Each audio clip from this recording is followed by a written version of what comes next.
Please welcome the incredible Rose Hahn. Hi, I'm so excited to be here, Renee. Yeah, you just came back from a little whirlwind of a trip, Yep, keynoting, and Amsterdam. yeah, that's I cool. was, yeah, I was in France, Belgium, Amsterdam. It was a whirlwind Europe trip. Perfect blend of work, play, family, all the good things. Yeah, And that's kind of how I like to live life. yeah, same. People always ask us if it's business or pleasure when we travel. I'm like, it's both. Yeah, I can't tell. Yeah, my I know. friends were at the keynote and my boyfriend was there, so we were having fun, but and I was also networking with people who I could also be friends with. So that's when you know you've sort of reached, I guess, success, when work begins to feel like play and it all just blends together. It all just feels good. Yeah, well, when you're with the right people, it's like even if that wasn't work, you'd still choose to go to those events because that's the type of stuff you want to learn, the type of people you want to be around, then makes it a lot easier. Yeah, for sure. Yeah, it's definitely a process to build a business that allows you to also live life the way you want to, interact with people that you want to interact with, and that feels good. And I don't have the formula perfect, but I do think on this trip I kind of nailed it. There you go. And how long were you gone for? It was 3 weeks. We Ooh, started we started with family in the north of France. My boyfriend lives there. My French is not as good as I'd like it to be yet, but it's getting there. And then we went to a music festival in Belgium called Tomorrowland. It's been yes. on the bucket list for a long time. Have you heard about it? Oh, yeah. I've never Oh been, my but I gosh. watch all the TikToks. Oh, it's the best I'm festival in the obsessed. world. Yeah, Yeah. and we met up with some content creator friends. So we were partying with them, also talking business, and then I had the Mind Valley keynote. Wow. So yeah, it was just a trip full of all the things. Sounds amazing. Also, to get on the stage from Mind Valley is such a compliment. So good on you. And you're Thank in the you. world of like, I don't want to say finance because that's so vague, but you're in this world and you're launching a book coming out September 2nd. What's it called? Add a Zero? Yeah, At a Zero, a step-by-step guide to financial freedom and getting to your first million. I love it. When I remember the moment I got to my first million was when we realized our reoccurring monthly revenue added up to $1 million. And I was like, Wow. wait a second, this makes us $1 million business. And that was cool. Super Oh cool. yeah. Huge profit margins. We were a service based business. So we were in the world of PR. Um, but man, I burnt out hardcore because I didn't know the simple idea in business simple scales. Mm-hmm. So let's talk about business. Let's talk about money. Let's talk about what you do. What is the big thing that you're talking about these days? So these days, initially I started my YouTube channel in 2019, and that was me kind of digging my way out of debt and taking control of my finances and being so excited about how empowered and confident it was making me feel that I wanted to share it.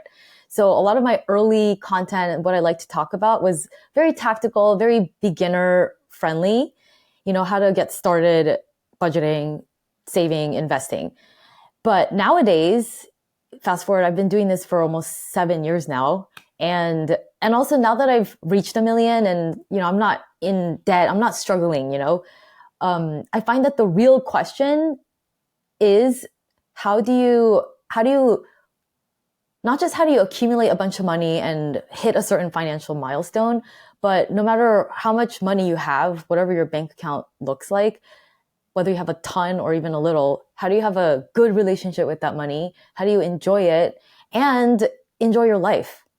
And actually my Mind Valley keynote was talking about this. It's about the new rules of money, how to get rich without selling your soul. And one of the things that I share is when when I got to a million, I sort of reached my big number. I decided to take a mini retirement. Mhm. And I went on this little camper van trip for an indefinite period of time. And it's so interesting because for so long I'd been dreaming of this moment when I would be financially free and hit this number. And after a few months, I got bored. I went to a lot of music festivals, hung out, just woke up whenever I wanted. And after a couple of months, I actually decided, you know what? I actually really enjoyed what I was doing, making YouTube videos, empowering people. So I'm going to go back to that. And that's when I realized, okay, financial freedom is great. All the tactics are great, but what we're all really seeking is to do work that we enjoy, like have to be free to do something that fulfills us. Otherwise, if we're just chasing numbers, it all feels empty. So yeah, that was a very sort of validating, eye-opening moment when you realize it's not about having a lot of money. It's just about enjoying your life, whatever that looks like. That's it. And I feel like there's a point where there's like a certain income doesn't change if you have much more. I don't even know what the number is, but I know there's a number, I right? think it It could was be around like, 70,000. yeah, exactly. It could be a little bit more now. But also there's like security in having more. But it doesn't change your relationship with money in the sense that if you love to do what you do, you're still going to go and do it. And so you may Yeah. as well love what you do. Because it's Yeah, like you, totally. like dreaming camper van, let's go do this. And like even when Dan and I were traveling the Italian and French Riviera this summer, he's like, we could just retire right now. I'm like, and do this all day? Like, I love this. Like, we're sitting on the beach and I'm drinking a little glass of rosé. And I go, but honestly, like, I don't want to do this tomorrow. Mm-hmm. Like, I'm good. I'm done with this. Like, let's go back and grind and then just, we love it. So there is something to be said about like the richness is in really enjoying the life that you are living. Yeah. Yeah. I thought that for a while I was a little confused about why is it that people love to learn from me? Is it because I'm really good at showing them how to end up with a lot of money? And looking back, I realized the value that my story really provides is not just how to get to a certain amount of money at whatever the cost, but to enjoy the process, to do it in a way that allows you to become who you're meant to become and do the work you're meant to do in the world that only you can do, you know? So that's really what I'm excited about sharing these days. I really Yeah. believe it's not about an accumulation mindset. It's really about just fulfilling your highest potential and having a lot of fun along the way. So, how do people then design a life of freedom? Yeah. So, well, like I shared before, I thought freedom meant like a certain number and then you could live off the income and do nothing and be free to do whatever. So let's first start with really refining that definition of freedom. It's not just hitting a number because once you hit that number, nothing really changes. You might have an easier time paying certain bills and not have to worry about cash flow as much, but you could still wake up and not be happy with yourself. So sorry, I lost track of what I was saying. The question was, How do you use money to design a life of freedom and fulfillment? right. Yeah. So freedom is, yes, having the money part handled, but also doing work that you enjoy, living your purpose. So really the first part is finding what that thing is. What is the thing that you want to do with your life so that it feels like you are living a life you don't want to retire from? That's freedom. And so I take people through this process. It's very simple. You want to find your sweet spot. Like you want to find the thing that you love doing, that you're really good at, and that people will pay really good money for.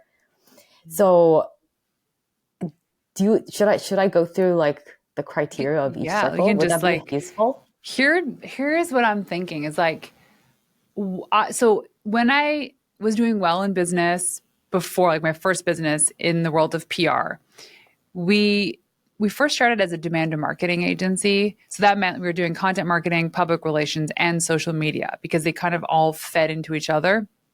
But after a couple years, when we have enough data, we realized that we were actually more profitable with one of those offers. That was it. The other two were great, but there was one thing that was making the most money. And I think like my brain is going to this where it could be if you have a job, it could be if you're an entrepreneur, is that sometimes we just throw everything out there and everything generates revenue, but we're so afraid to get rid of the lower hanging fruit to focus on the one core thing. And when we Mm-hmm. did, our profit margins went from like 8% to 50% some months, and we still made the same amount of money. We got rid of social media and we got rid of content marketing and we focused just on Wow. PR. That was it. Mm, And that's so it's like wild. it is wild because you're like, wait a second, I'm going to get rid of all this revenue, but what does that mean? It means the team has like so much more capacity. So then we started to do really good job on PR. So think about that in life too, right? So you think about so that example, but also I hated the work. Like when I started that agency, I was the person that brought in the content marketing and the social. My business partner was the publicist, and I didn't know anything about PR. But Hmm. then when we did this math, I was like, of course, this makes sense. I'll just run the business. The team will do the actual pitching. But it was so not fulfilling to me. And Hmm. what was hard was trying to get away from an industry that I knew so well, that sales came so easy to me, to find something that was more fulfilling. Okay, we're really onto something. We Yeah. can totally jam on this because that's Yeah. always something you have to always adjust. Like what makes money and you enjoy will Yeah. change, and we don't want to do the same thing in the same way for five, Mm. 7, 10 years. So that's actually the transition that I'm going through right now. Like earlier you mentioned you saw that I'm about to hit 1 million subscribers, and Yeah. that's amazing. I can't believe that I've ended up here, but I'm actually growing very tired of the content that got me Mm. successful and that I started doing, and I know works really well. I know the formula to make XYZ type of talking videos that talk about investing and trading, and then that funnels into my programs and it converts really well, and I can make a ton of money doing that.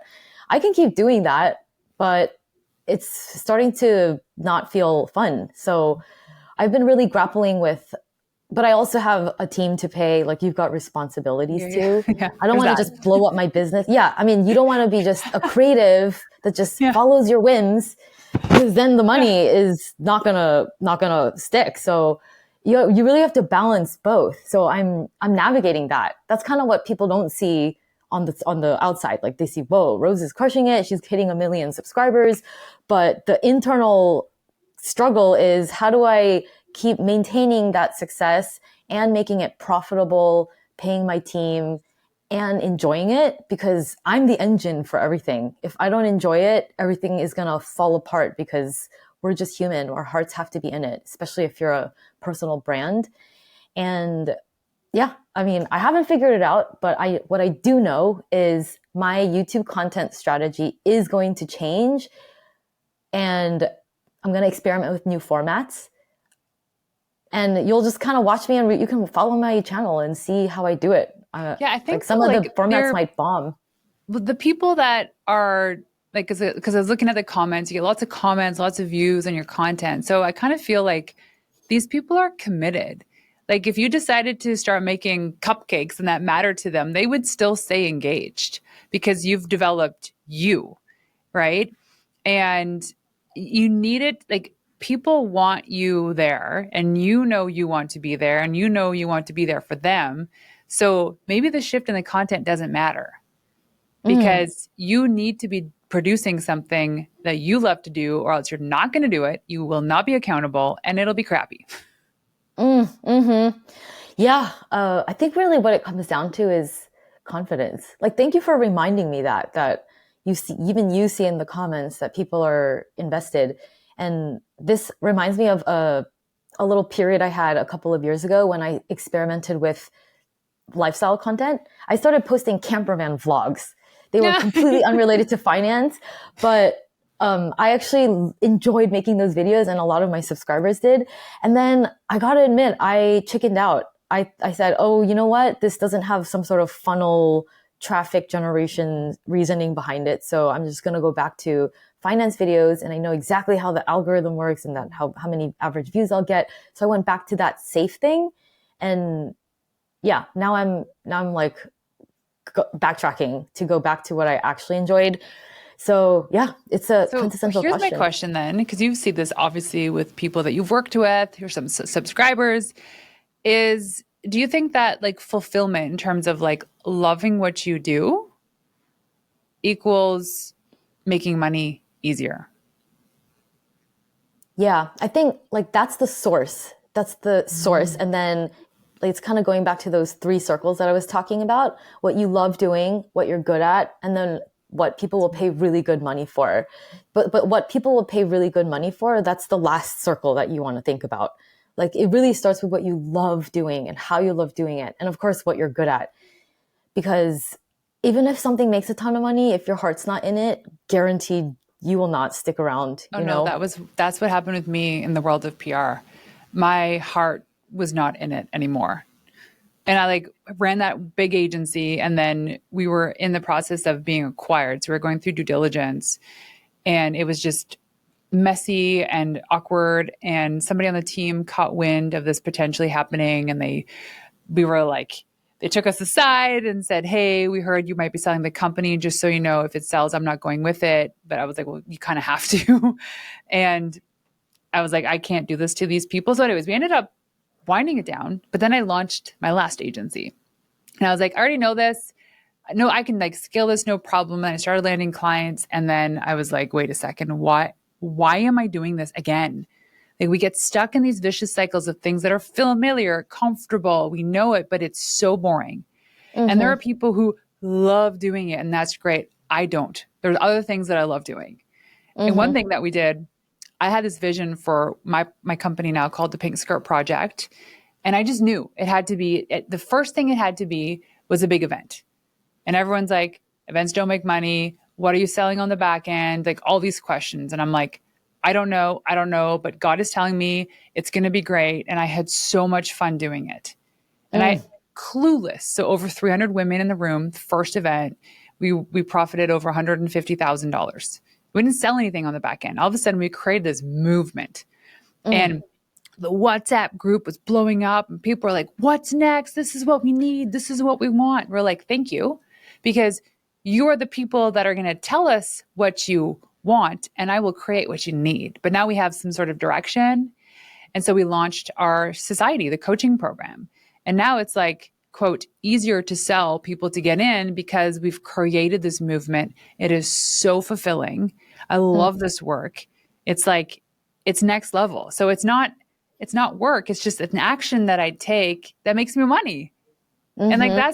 that's a beautiful thing. And I get to help these women go from A to Z and like all the messy middle. And I mean, this is like a deep lesson for that community too, and what we're talking about today, because we could throw out all the tactics about cash flow and how to be more profitable, but it all starts up here in the head. Yeah. Yeah, what I loved about what you shared about your skirt story is sure you needed to be practical about costs, but you weren't doing it to target a certain amount of revenue, right? But You we were did, we just had like a following good, your better, heart. best, and we got top better, not our best. We were pretty damn close.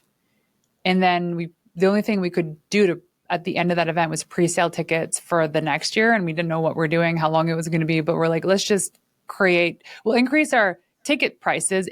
Was probably the best thing that we did. And then people had so much faith in who we were because we were just authentic and true and out there and loving and caring. They're like, whatever you sell, I'm in. Here's my credit card. Okay. That's awesome. So we're like, we'll figure it out. We don't know the days. So then we launched the coaching program too on the side. But it all comes back to this like, build the confidence to believe you deserve it and then follow something that you really freaking love to do. And then Mm-hmm. people will see that passion and be like, what? I want what she's drinking. I also want to make that money. So how Yeah. can we do this? It takes a lot of courage, right? It takes confidence. When I started my YouTube channel, I actually didn't have this whole vision of a business and all the money I could make. I actually was just starting following like you did, following my intuition and following what felt fun for me. And yeah, I think it really just comes down to a belief that it can work out. We have an abundance mindset. Like if you have the heart and the soul, there are millions of strategies and tactics to monetize. Like we don't need to get into that. That's all available. But to have that confidence to execute and see it through until it's out in the world, that takes a lot of faith. And I have to say, it's also a very vulnerable period. Like before I had any number of subscribers and views, I was posting videos every single week for a week. I'm sorry, every single week for a year. And I had to really keep the faith that that this was going to lead somewhere. It was going to serve somebody. And of course, what kept me going is that I was enjoying it in the first place. And yeah, lo and behold, there were many ways to monetize that, you know? So just keep the faith. If you have a dream, Yeah, it's that discipline. It's a discipline. Like I know with selling tickets for the event, there was a sponsorship revenue stream and the ticket revenue stream. And we're like, it makes sense if sponsorship is basically covers costs and at least bare minimum the ticket sales will be all the profits. And it worked out that way.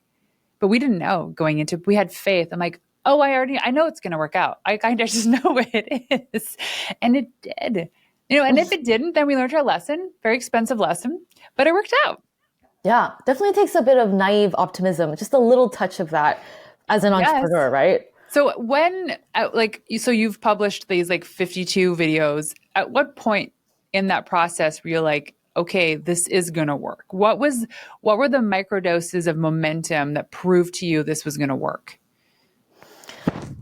There were a little along the way. Like I remember I posted maybe my second or third video, and at the time I was like embedding it to my WordPress blog. And in when I posted my video there, I got my first WordPress blog comment of someone from India, and they were like, "Well, have you thought about this and this stock or whatever?" They were kind of responding to my video. So I thought, yeah, this is amazing. Like someone actually saw my video and responded to it. And that was early on. So there were little things like that. And there were, a couple hundred views here and there. But I would say it sort of, I started getting maybe my first 1,000 subscribers a year in. And once you hit that 1,000 subscriber mark, it feels very encouraging. You've got a little K after your subscriber number. And yeah, people, even if it's not a lot of people, they were commenting and saying that they're liking it. So that's enough reason to keep going. It's true because if you've affected just one person, that's like my podcast. There are days when I'm like, there are months of the year where like your downloads will be down and like and those are the months when I'm like, oh, we're done. That's it. Let's just shut it down. It's just easier if we just don't keep doing this. Okay. Every single time I say that to my assistant. Now she's heard it 20 times. I get a DM on Instagram from someone who said, Renee, that episode changed the course of my business or that changed my life. And I'm like, all right, Mm. God, I know. I'll keep going. And she laughs. She's like, don't worry, Renee, I would never stop posting because you said you're fed up. But it's like, you kind of need that. And like, then it's like that, not necessarily hockey stick growth, but it's like that, the snowball, right? The more you push it, the more it grows. So you're in there, you're grinding, creating these videos, and you're like, okay, it's eventually going to stick. It always does, so long as you are willing to test, so long as you're willing to like navigate a different direction so you can get more attention, more eyeballs, more watch hours. Yeah, totally. Yeah, in entrepreneurship is very different from being an employee because as an employee you work and you get the money. With entrepreneurship, you put in a lot of time and all the rewards are later. Like it's delayed gratification. So you really need to keep up that endurance, discipline, and faith to keep going. There's things that you can do. I mean, really the job as an entrepreneur is to keep yourself feeling good and confident and pumped to keep going. And one of the things that I did was it's great when I randomly see a comment or a DM of someone who loved my video and their life was changed. But sometimes when we get in our moods and views and downloads are down, we like forget all of that.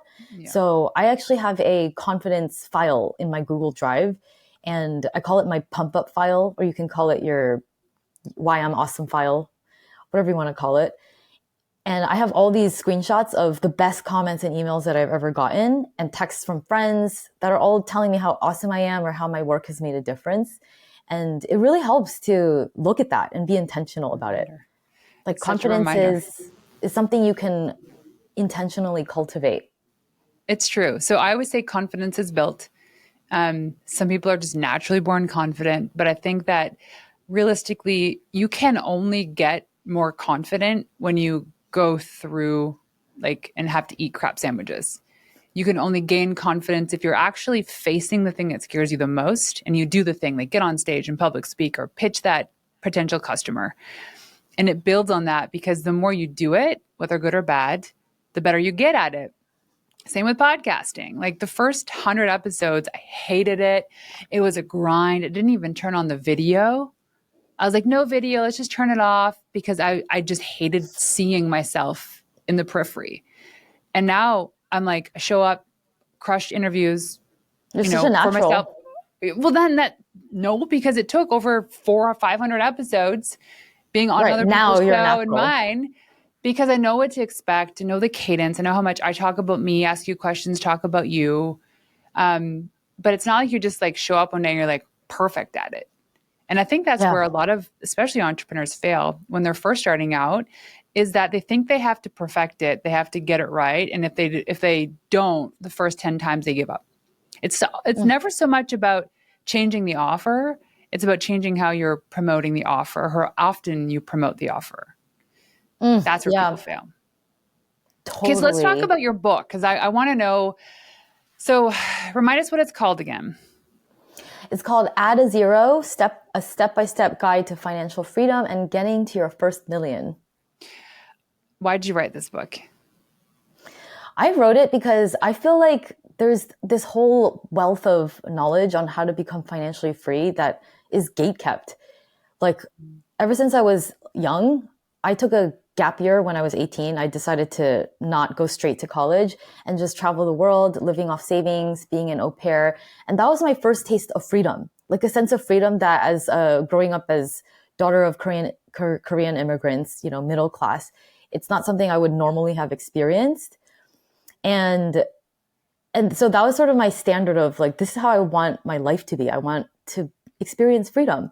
I don't want to just do what I'm supposed to do and like slog to work and not enjoy my time and have to do things I don't want to do.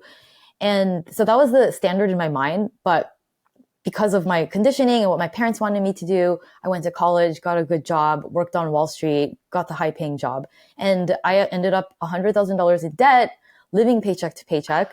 And my life was so far from the freedom that I knew that I wanted.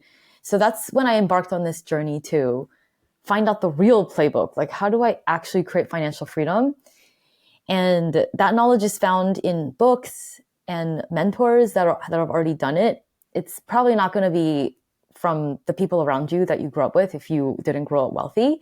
And yeah, so looking back, I look at all the steps. Within 4 years, I was debt free. And then within 3 years, I became the first millionaire in my family. Oh, So wow. looking back, I realized how the heck did all this happen? What did I do?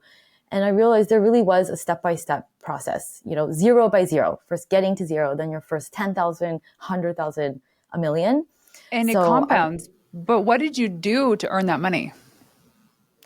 So in the beginning, it's really just working with what you have, not necessarily going out and earning more. So getting really conscious of where your money is going and being intentional about your spending so that you're not leaking. Because actually, I think entrepreneurs really have this problem. We're really good at making money. So the money keeps coming in, but it doesn't really become some lasting wealth. It goes right out the door in more business expenses, or we just kind of spend it because we know that we can make more money.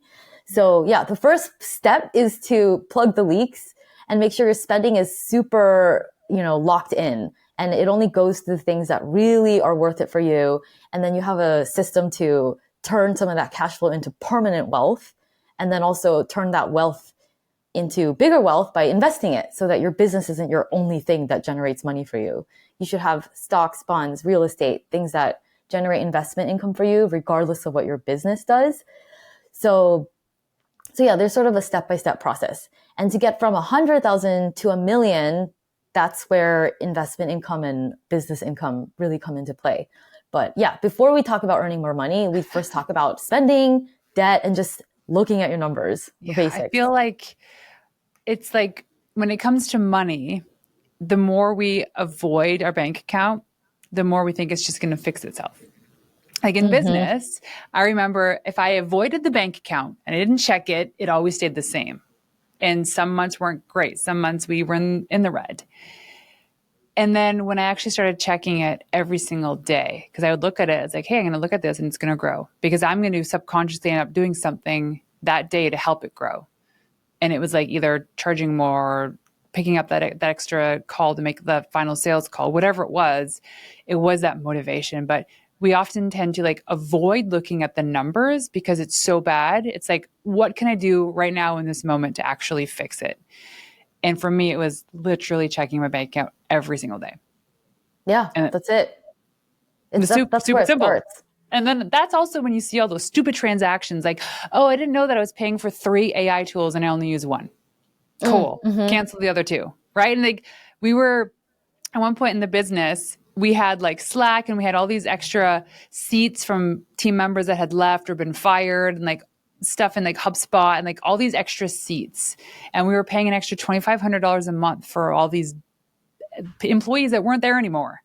And it kind of slipped past us because it was just an extra $20 here or $30 there. And we finally did the math and we're like, wait a second, that's a new laptop for somebody on the team if they needed it. So it's really paying attention to what's coming in, what's going out. It's like the easiest first thing is if you can read and you know how to count, you can figure that part out. What's coming in, what's going out. That's simple. So plug the leaks. I love that. Yeah.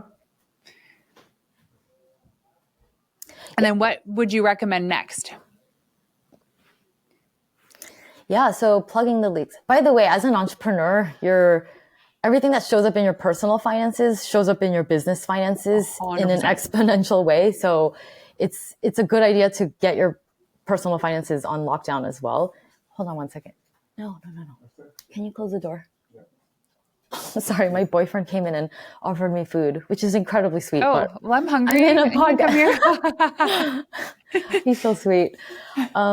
Wait, so where were we? Okay, so I was saying plug the leaks and then and what's next? Yeah, so after you plug the leaks, which is very simple, just look at your spending and then cancel things you're not using. It's super simple. The next thing to do is build a system to tell your money what to do. I mean, that's what we call budgeting, but essentially what budgeting is just telling your money what to do. So if we really want to get down to practical tactics, I use an app called YNAB, You Need a Budget. I use it for my personal budget as well as my business budget.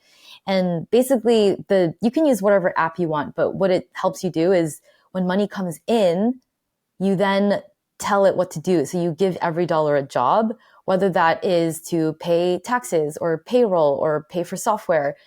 Every dollar that comes in gets divvied out into all the places that will require money.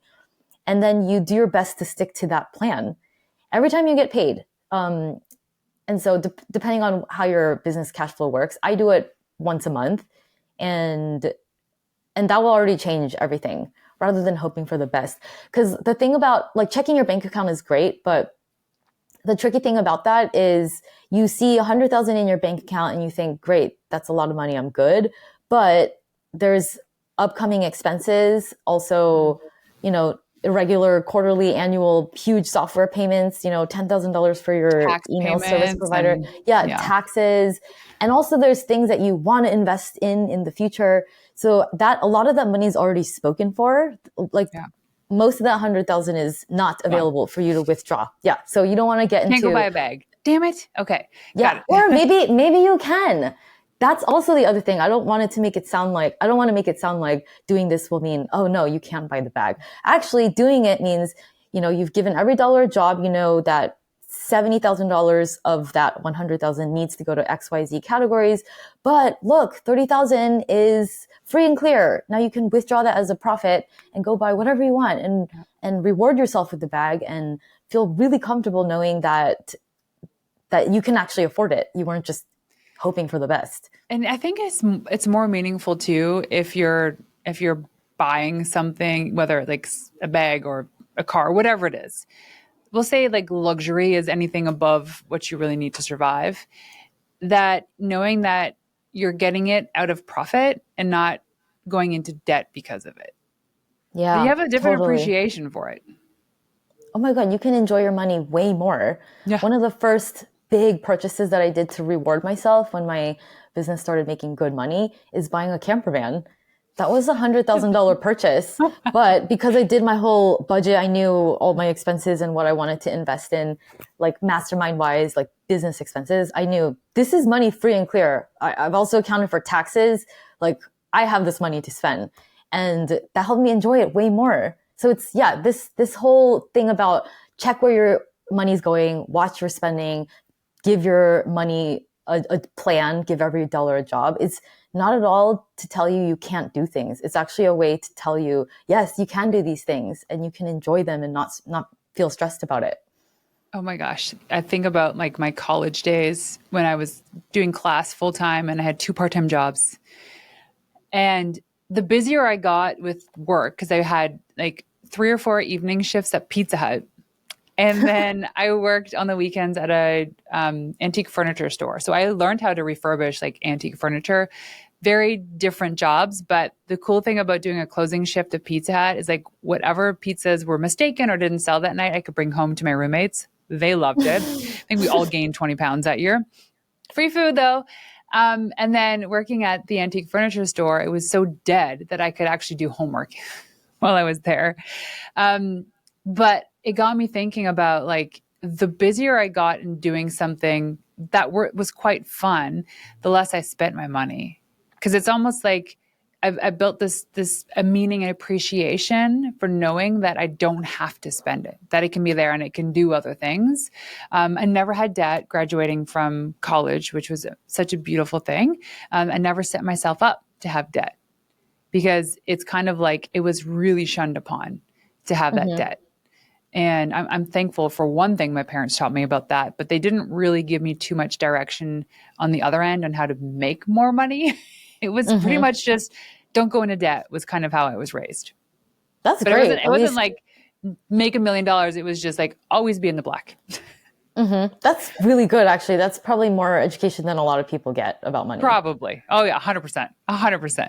But also Yeah. back then we didn't have access to all the credit that's available now. It's so easy to go out and get credit. Back then it's like for me to get a line of credit at 18, 19 years old on my bank and my bank, my dad had to co-sign.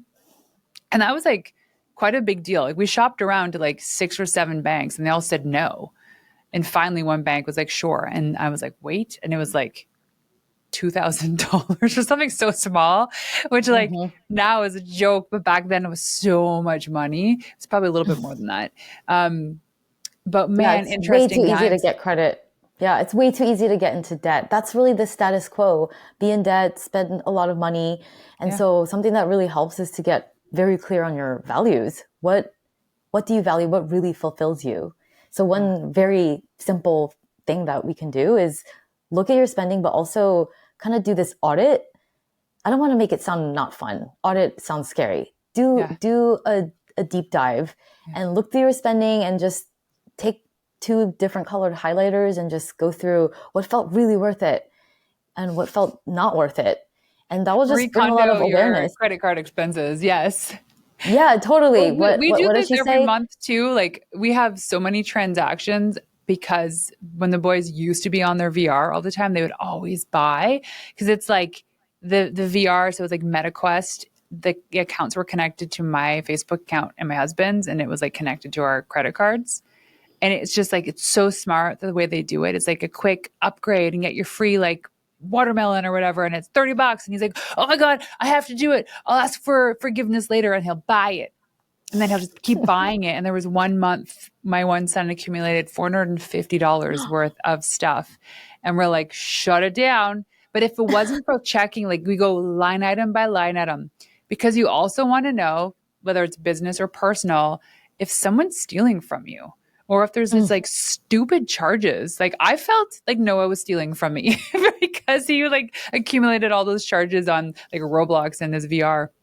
But it's and I know it's not the only thing to look at, but it's a great start. mhm. Um, okay, so what's the name of that app again? YNAB, you said? YNAB.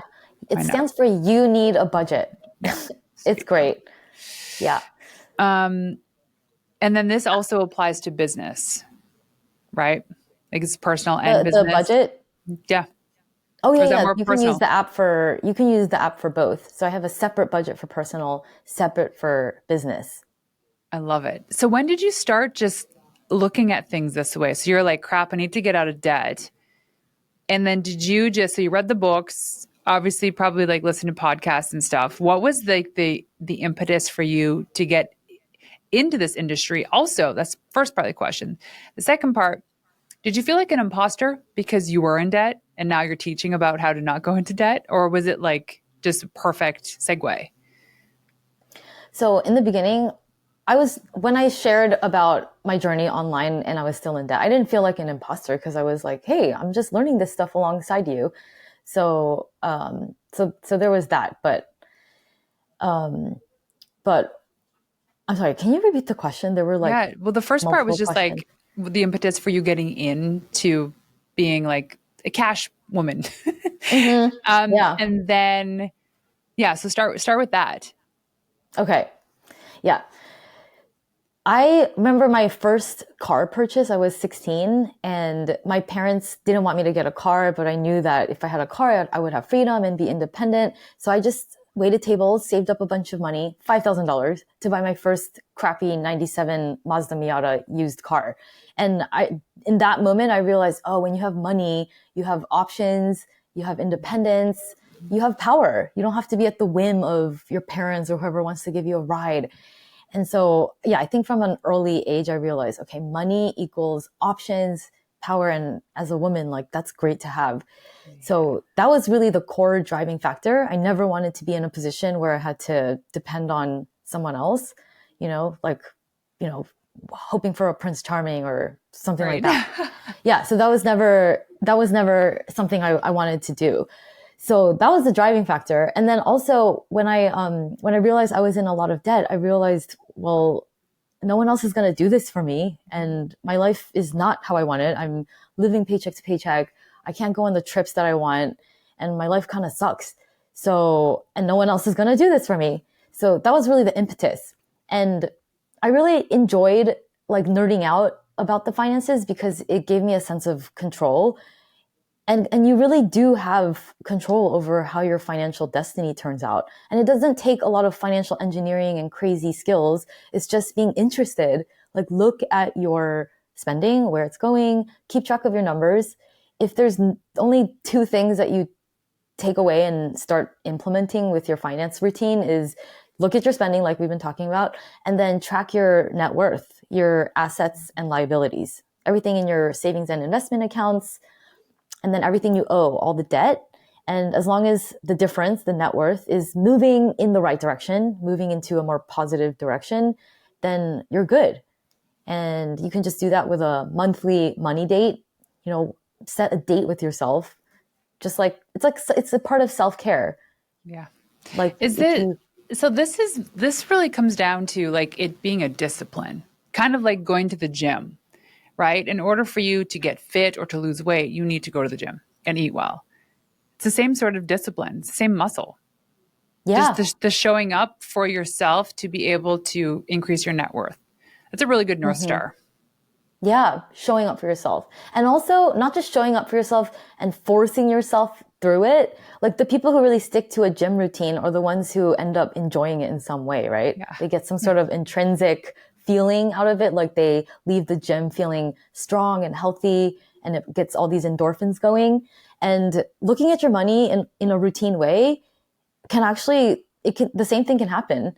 You feel endorphins from, oh my god, I know where my money's going, I'm sleeping well at night, I know exactly what I can spend and what I can't afford, and I'm feeling so confident because I'm telling my subconscious that I matter because I'm looking at my finances. Yeah, so that's really the key, like It's create that empowering. intrinsic motivation. It's so empowering. Oh my gosh. I only remember ever looking at my bank statements near the end of the month, worried about how much I'd have to pay off in debts if that ever were to happen. And there were Mm, some months that I was like in the red by 2 grand. And I'm like, oh my gosh. And like 2 grand back then, when I did the math, would take months to pay off, right? Months, because it's like paying rent, you're paying car payments, and you're in your mid 20s, and you're not making a lot of money. And then I mm-hmm, remember that like that feeling of anxiety, like I hate this feeling of not knowing where I'm going to be. And I had also had a really crappy job. Work first time and only time I ever worked corporate in downtown Toronto. I was like, I'm never doing that again because I was essentially my living expenses was my paycheck. There was no wiggle room. mm. And Oh I my said I gosh, was yeah. worth way more than that. But that feeling, I told myself, I said, I never want to have that feeling again because it's dread. It's kind of like that feeling you have when you're going to the doctor's office because they're going to tell you your test results and there's a possibility it's not good. And you're like, ugh. So you remember opening my bank account, like one eye open. I was like, oh, okay, it's good this month. Maybe next month, not. It's the worst feeling. And you don't go into business to have that feeling. You go into business because you're solving a problem for a specific person, but also to have this financial freedom. And I think that's where a lot of people lose themselves too, is they get so caught up in the act of serving or the act of growing a business. They're actually not looking at the purpose of a business is to make money. To make you money, to make you Yes. permanently wealthy. Yeah. Yes. So don't forget that. And one thing that I do, because I'm not perfect. I get very busy with the business stuff and I forget to do finance stuff. So I have a safeguard, which is just to automate certain things so that no matter how chaotic it gets, I'm paying myself a certain amount of money and then a portion of that is going straight to savings and investments. Oh, And it that's all awesome. happens without thinking about it. Yep. Yeah. So there's the little things, little tweaks you can do to set yourself up. I know. Most people just like are like they don't know where to start, or they'll do it manually because they need to watch it. Because people are afraid of automations too. Like we have, I don't know that we do this anymore. I think it just ended, but we had our private banker. Their number one responsibility for us was to make sure that our credit card was always paid off before the end of the month. There's never rollover. And then he would just say, "Yep, it's done. It's done. It's done." So we didn't have to do it because we Great. That's forget. amazing though. Even if we put it in our calendar, we'd be like, forget. We're not prioritizing that. And you just don't want to get into this habit of just letting it sit and thinking that no. Okay. I love this. I learned a lot and I'm inspired too. I'm actually going to go and check my bank account right after we're done recording. But I have one last question for you. When I ask you what it means to be a wild woman, what is that to you? Ooh, good question. A wild woman. Can I think about this one? Yeah. Wild woman. I think what it means is defining your own definition of success and having the courage to follow it. Unapologetically. I've asked this question probably 300 times now on this show, and the one word that keeps coming up is unapologetic. Like women still feel the need to apologize for wanting that wealth, for increasing their net worth. And we're here to say, you go, you fly. Bye. Yeah. So Shine. Rose, if people want to go online to subscribe to your YouTube channel, where can they go? Yeah. And help me maybe hit 1 million right on this Go. podcast. Let's go. Yeah, I'm at like 999 or something. Oh my gosh. But yeah, you can find me at Rose Han. Just search Rose Han on YouTube. I'm also at the handle It's Rose Han on all socials, YouTube, Instagram. I'm best on YouTube. And you can also check out my book at addazero.com. I love it. Well, good luck on that book launch, Rose. And thank you so much for joining us today. Thank you. I really enjoyed this talk.